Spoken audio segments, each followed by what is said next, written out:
welcome or welcome back to our channel EduUdr. I am Cindy Nyoumsi. I am a data analyst and you're about to watch the first episode to my SQL interview question series. I'll be filming a bunch of how-tos as a part of this series, addressing very common SQL interview questions. Also, if you know any interview question you've had that you want me to go over, please leave a comment below and I'll absolutely make a video about it. So if you don't want to miss those, make sure to like and subscribe. Let's do this. The first question I decided to attack is how to query duplicate records from a table using SQL. This is a very common interview question, and personally I think it's a really good one because there are different ways this can be done, and also it requires applying some more advanced SQL concepts. Also, the question can be asked in different ways, such as how to retrieve duplicate data or how to identify duplicate data. Okay, let's go ahead and take a look at how I query duplicate records in a table in SQL. And don't forget, there are other ways to do this, so feel free to use your imagination and sense of creativity to figure out how you would have done it instead. Before querying duplicate records in a table, it's usually a good idea to ask yourself what qualifies as a duplicate record in that table. Most of the time, it's when an identical copy of a record occurs one or more times in a table, just like this table here, where each record has a duplicate with every field being identical. Other time, it's when two or more records carry the same value in two or more fields, although there's usually a reason for that. Just as in this table here, where we have for the field state and city, some values have the same records, but UID has a unique value for each record.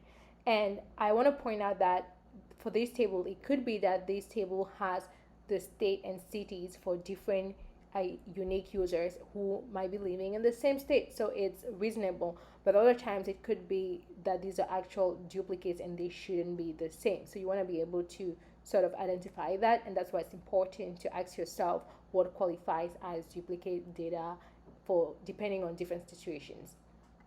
Okay, now say you have a table and you know every record should be unique. How do you check each record is actually unique? Well, it's easy. The total number of records in the table should equal the total number of unique records, and you can check for each number to see if they're the same.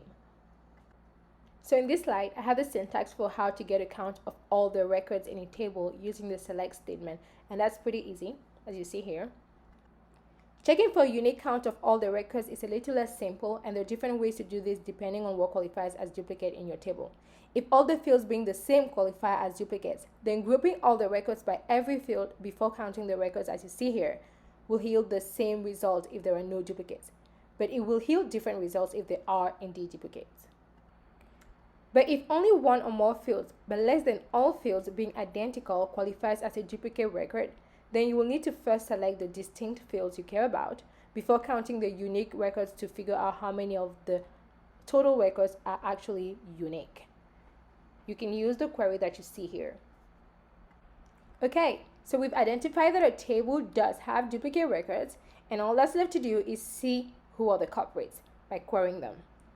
In order to pull out exactly which records are duplicate, we will use a CTE table and window functions to first rank all of our records by the fields that qualify as being duplicates, whether it's all the fields or just a couple. And we know any record that has a rank other than 1 is a duplicate, so we simply select all the records whose rank is in 1 from our ranked records. And done! Boom, bam, boom. That's it. Thank you so much for watching, coders. Please feel free to leave a comment below if you want me to go over a specific interview question. See you in the next episode of Cindy's SQL interview series, and don't forget to like and subscribe. Thank you. Bye.